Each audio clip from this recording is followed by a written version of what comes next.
చావు ముంచుకొస్తే తోడేలు అడవుల్లో నుంచి ఊరు వైపు పరిగెత్తుతుందని పాత సామెత ఒకటి ఉంది.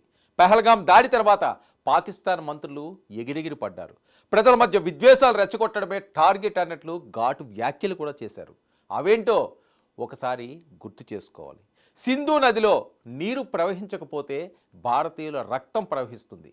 ఇది వాళ్ళు మాట్లాడుతున్న మాటలు. మరొక వైపు అయోధ్యలో బాబ్రీ మసీదు నిర్మాణానికి మొదటి ఇటుకను పాకిస్తాన్ సైనికుడు వేస్తాడు. మొదటి ఆజాంను పాక్ ఆర్మీ చీఫ్ అసీం మునీర్ చదువుతాడు. మా వద్ద 170 అణుబాంబులు ఉన్నాయి, అవన్నీ భారత్ పైనే గురిపెట్టాము. భారత్ దాడి చేసిన మరుక్షణం మేము అణ్వాయుధాలు ప్రయోగిస్తాం. భారత్లోని వీలైనంత ఎక్కువ మంది హిందువులను చంపుతాము. వారి అంత్యక్రియలకు కట్టెలు కూడా సరిపోవు. ఇవన్నీ పాక్ నేతలు అమాత్యులు చేసిన విద్వేష ప్రసంగాల్లోని ముఖ్యాంశాలు. పాకిస్తాన్లో అసలు ఏం జరుగుతుంది చూస్తే ఆశ్చర్యపోతారు. నమ్మకం కాని పరిస్థితులు ఎన్నో ఇప్పుడు ఇక్కడ కనిపిస్తున్నాయి. పాకిస్తాన్ రాయబారి Asim Iftikhar Islamic organisation of corporation వద్దకు వెళ్ళి వారి పాదాలపై పడ్డాడు. ఓఐసీ అంటే 57 అరబ్ దేశాల సమూహం. అసీం ఇఫ్తికార్ ఒక రాయబారి అయినప్పటికీ ముస్లిం దేశాల సమాఖ్య వద్ద బహిరంగంగా ఏడుపులు లంకించుకుంటున్నాడని పలు దేశాల రాయబారులు సానుభూతి కూడా వ్యక్తం చేసే దుస్థితిలో ఉంది ఈరోజు పాకిస్తాన్. ఇక భారత్ దాడి చేయడానికి రెడీగా ఉంది. కొండలాంటి భారత్ విరుచుకుపడితే పిట్టలాంటి పాకిస్తాన్ మొత్తం నాశనం అయిపోవాల్సిందే. ఏం చేయాలో మాకు దిక్కుతోచడం లేదు, మోడీ మమ్మల్ని వదిలిపెట్టడు అంటూ బిగ్గరగా భయాందోళన వ్యక్తం చేశాడు పాక్ రాయబారి. మరి ఆయనకు ఓఐసీ ఓదార్చింది కూడా. చింతించకండి, డోంట్ వర్రీ, మేమున్నామని సర్ది చెప్పింది. ఇదే ఓఐసీ గతంలో పాలస్తీనాకు కూడా ఇలాగే చెప్పింది. మేము మీతో ఉన్నామని భరోసా ఇచ్చిన ఇజ్రాయెల్ ప్రతిరోజు గాజాపై దాడులు కొనసాగిస్తూనే ఉంది. ఒకవేళ ఓఐసీ పాకిస్తాన్కు గాజా లేదా పాకిస్తాన్కు మద్దతు ఇచ్చినట్లుగానే ప్రవర్తిస్తే నేను ఓఐసీకి సెల్యూట్ చేస్తా. ఎందుకంటే యుద్ధం అంటూ జరిగితే పాకిస్తాన్ ఈసారి చాలా దారుణంగా ఓడిపోవడం పక్కా. పాకిస్తాన్కు అంతిమ గడియలు సమీపిస్తున్న పరిస్థితి నేడు నెలకొంది. మీరు ఊహిస్తున్నట్లు ఒక్క మిసైల్ దాడి కానీ ఒక్క బాంబు దాడి అని కాదు. 1971లో పాకిస్తాన్ దొంగదెబ్బ తీసి 27 మందిని పొట్టన పెట్టుకుంది. ఇప్పుడు 270 మందిని చంపినా అది పాకిస్తాన్ సమస్యకు శాశ్వత పరిష్కారం కాబోదు. పాకిస్తాన్ను రాజకీయంగానే కాదు, ఆర్థికంగా, సైనికంగా, దౌత్యపరంగా అన్ని మార్గాల్లో చుట్టుముట్టి దెబ్బతీయాల్సిన సమయం ఆసన్నమైంది. ఇక పాక్తో యుద్ధానికి సన్నాహాలు చేస్తున్న ప్రధాని మోడీకి చెప్పదలుచుకున్నది ఒకటే. మోదీ గారు, ఈసారి పాకిస్తాన్కు సరైన చికిత్స చేయండి. 1971 కంటే ఎక్కువ భయంకరంగా చేయండి. వారి తరతరాలు ఈ చికిత్సను గుర్తుంచుకునేలా చేయండి. జిన్నా సృష్టించిన కాలకోట విషపాము బిలంలోకి ఇప్పుడు నక్కను వదలాల్సిన సమయం ఆసన్నమైంది. మీరు ఎక్కడ ఈ చర్యకు పాల్పడతారోనని పాకిస్తాన్ రాయబారులు ఉచ్చపోసుకుంటున్నారు. ఇక అమెరికాలోని పాకిస్తాన్ రాయబారి రిజ్వాన్ సయీద్ షేక్ మాటలు వింటే వారి పరిస్థితి ఎలా ఉందో క్లారిటీ వచ్చేస్తుంది. భారత్లోని హిందువులను అందరినీ చంపేస్తాం, వారి అంత్యక్రియలకు కట్టెలు కూడా సరిపోవని గాండ్రించిన ఇదే రాయబారి అమెరికాలో వైట్ హౌస్ చుట్టూ ప్రదక్షిణలు చేస్తున్నారు. అమెరికా అధ్యక్షుడు డొనాల్డ్ ట్రంప్ను వేడుకుంటున్నాడు. ట్రంప్ గారు, మా ప్రాణాలను కాపాడండి, మోదీ మమ్మల్ని మింగేయడానికి సిద్ధంగా ఉన్నాడు. మీరు ఏదో ఒకటి చేసి మమ్మల్ని ఆదుకోవాలంటూ కన్నీరు పెట్టుకుని విలపించాడని అంతర్జాతీయ మీడియా కోడైకొస్తుంది. ఇక పాకిస్తాన్లో పరిస్థితి ఎంత భయంకరంగా ఉందంటే భారత ట్యాంకులు ఏ క్షణంలోనైనా పాకిస్తాన్లోకి ప్రవేశించవచ్చని విదేశాల్లోని పాక్ రాయబారులు దౌత్యవేత్తలతో బెంబేలెత్తుతున్నారు. ఇక పాకిస్తాన్లో పరిస్థితి ఎంత భయంకరంగా ఉందంటే భారత ట్యాంకర్లు ఏ క్షణంలోనైనా పాకిస్తాన్లోకి ప్రవేశించవచ్చని విదేశాల్లోని పాక్ రాయబారులు దౌత్యవేత్తలు బెంబేలెత్తుతున్నారు. ఇదే వ్యక్తులు కొద్ది రోజుల క్రితం భారత్లోని హిందువులను చంపేస్తాం, అంత్యక్రియలకు కట్టెలు సరిపోవు అని గొంతు చించుకున్న నేతలు ఇప్పుడు భారత్ యుద్ధ సన్నాహాలు చూసి కింద మీద అవుతున్నారు. ప్రాణభయంతో గజగజ వణికిపోతున్నారు. ఒక్కసారి భారత సైన్యం పాకిస్తాన్లోకి ప్రవేశిస్తే మా ముక్కు నుండి గీతలు గీస్తారని వాపోయిన అమెరికాలోని పాకిస్తాన్ రాయబారి రిజ్వాన్ సయీద్ షేక్ ఇప్పుడు నిద్రపోయే సమయం మినహా రోజంతా అమెరికాలో వైట్ హౌస్ చుట్టూ పడిగాపులు కాస్తున్నాడు. విదేశీ మీడియా, న్యూస్ వీక్ వంటి పత్రికలు ఇంటర్వ్యూలు కూడా ఇచ్చేస్తున్నాడు. స్టేట్ డిపార్ట్మెంట్ గల్లీలో ఎవరైనా మమ్మల్ని కాపాడండి, ఈసారి మోదీ మమ్మల్ని చంపేస్తాడు, మోదీ తలపై రక్తం ఎక్కిపోయింది అంటూ ఆర్తనాదాలు చేస్తున్నాడు. రిజ్వాన్ సయీద్ షేక్ ఇంకా ఏం చెబుతున్నాడంటే, మేము భారత్తో యుద్ధం చేయడానికి ఇష్టపడము, భారత్ మాకంటే చాలా పెద్ద శక్తి, కానీ పాకిస్తాన్ గౌరవంతో చనిపోవడానికి ఇష్టపడుతుంది అని. ఇక అవమానంతో జీవించడానికి సిద్ధంగా లేమని కూడా అతను వాపోతున్నాడు. ఈ సందర్భంగా పాకిస్తాన్కు భారత్ స్పష్టం చేస్తున్నది ఒకటే, మీరు జీవించడానికి అనర్హులు, కనీసం గౌరవం కూడా దక్కదు అని గట్టిగా వార్నింగ్ ఇస్తుంది. ఇప్పుడు చేస్తున్న ఈ ఆలోచనలు అప్పుడే చేయాల్సింది. ఈ ఏడుపేదో అప్పుడే ఏడ్చి ఉంటే ఈ పరిస్థితి వచ్చేది కాదు కదా. హఫీజ్ సయీద్తో కలిసి భారత్పై దాడులు చేయమని ప్లాన్ చేసినప్పుడు ఎక్కడికి పోయింది ఈ ఉత్సాహం? ఆ జోష్తో కూడిన జాతి ఎక్కడ?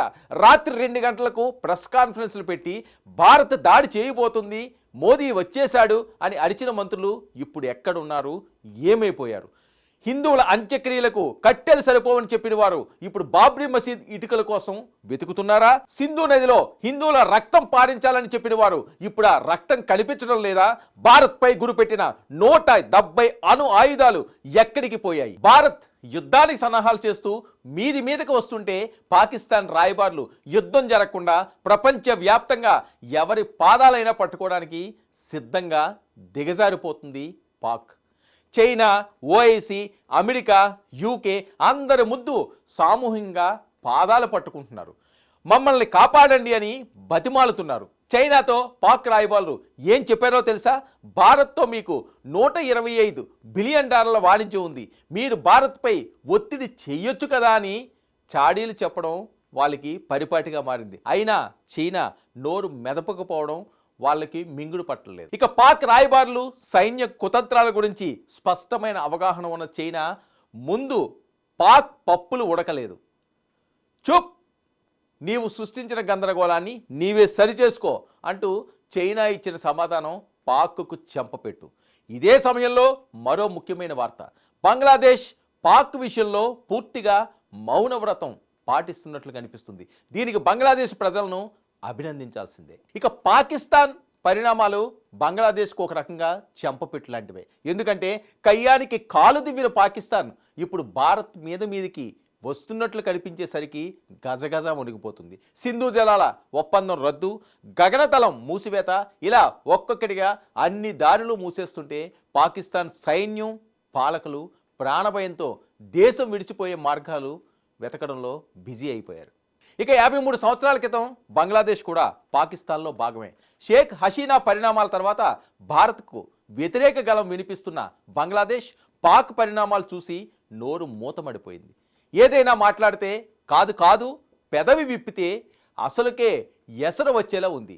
ప్రస్తుతం భారతదేశం మూడు చాలా భయంకరంగా ఉంది.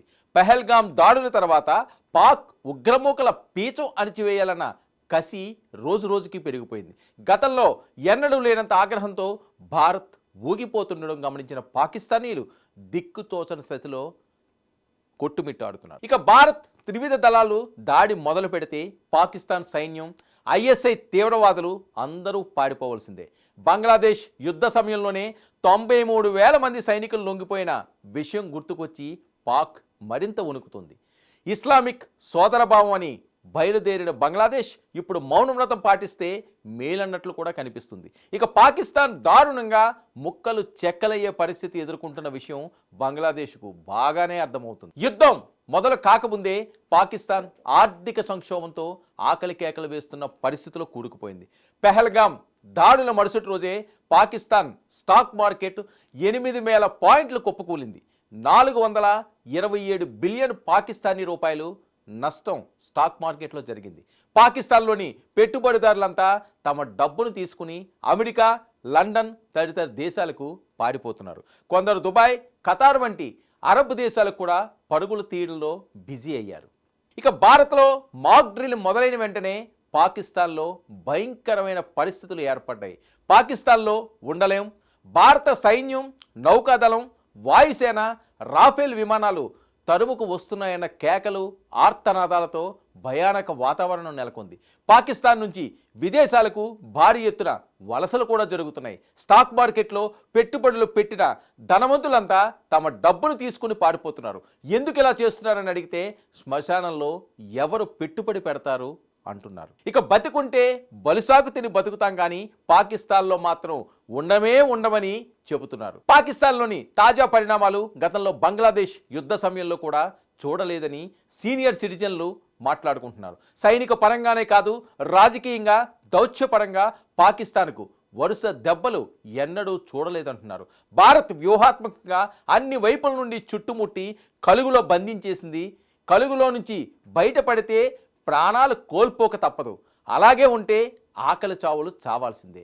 ముందు నుయ్యి వెనక్కి గొయ్యి లాంటి పరిస్థితిలో ఎటువైపు అడుగులు వేయాలో తేల్చుకోలేకపోతున్నారు పాక్. ఇక యుద్ధం, బాంబుల దాడులు మొదలైతే అసలే అప్పుల భిక్షతో నడుస్తున్న పాకిస్తాన్, సోమాలియా, ఉగాండా లాంటి ప్రపంచంలోని అత్యంత నికృష్ట దేశాల స్థాయికి దిగజారిపోయే పరిస్థితి కనిపిస్తుంది. యుద్ధం మొదలైతే కేవలం 2 వారాల్లోనే పాకిస్తాన్ ముక్కలు చెక్కలయ్యే పరిస్థితి దాపురించింది. పాకిస్తాన్ దేశంలోని 44% భూభాగాన్ని కలిగి ఉన్న బలూచిస్తాన్ స్వతంత్ర దేశంగా ప్రకటించుకునేందుకు సిద్ధంగా పాక్ ఆర్మీపై వరుస దాడులతో ఊచకోతకు వస్తుంది. ఒక్కొక్కటిగా గ్రామాలు, పట్టణాలు స్వాధీనం చేసుకుంటూ పరిపాలనను తమ ఆధీనంలోకి తెచ్చుకోవడంలో తలములకలై ఉంది. ఇక ఇదే అదనగా పీఓకేను భారత్ ఆక్రమించుకుంటుందా, లేక అక్కడి ప్రజలే స్వచ్ఛందంగా పాకిస్తాన్పై పోరాడి భారత్లో కలిసేందుకు ముందుకు వచ్చేలా ప్రేరేపిస్తుందా? మరికొద్ది గంటల్లో క్లారిటీ వచ్చే పరిస్థితి స్పష్టంగా కనిపిస్తుంది. పాక్ ఆర్మీ ప్రముఖులంతా బంకర్లలోనే తలదాచుకునేందుకు సిద్ధమైపోయారు. యుద్ధ రంగంలోకి వెళ్లేందుకు ఇష్టం లేని ఆర్మీ సైనికుల్లో చాలామంది పొరుగున ఉన్న ఆఫ్ఘనిస్తాన్ లేదా ఇతర అరబ్ దేశాలకు కుటుంబ సభ్యులను పంపించడంలో బిజీ అయ్యారు. వీలైతే వారు కూడా ఉద్యోగాలు వదిలేసి వెళ్లేందుకు, వీలు కాకపోతే పారిపోయేందుకు సిద్ధంగా ఉన్నట్లు పాక్ పౌరుల మాటలను బట్టి స్పష్టమవుతుంది. యుద్ధం తర్వాత ఏం జరగబోతుంది? నేను చెప్పినవన్నీ నిజం అవుతాయి. నేను చెప్పిన ఈ భవిష్యవాణిని సేవ్ చేసుకోండి. కొంత ఆలస్యమైనా, కాస్త అటు ఇటు అయినా నిజం కావడం సత్యం. ఈ వీడియోలో నేను చెప్పిన మాటలు క్లిప్పులను కట్ చేసి పాకిస్తాన్ల మొహంపై విసిరేసి ఇదే నీకు మేమిస్తున్న బహుమతి అని గట్టిగా చెప్పండి. జై హింద్.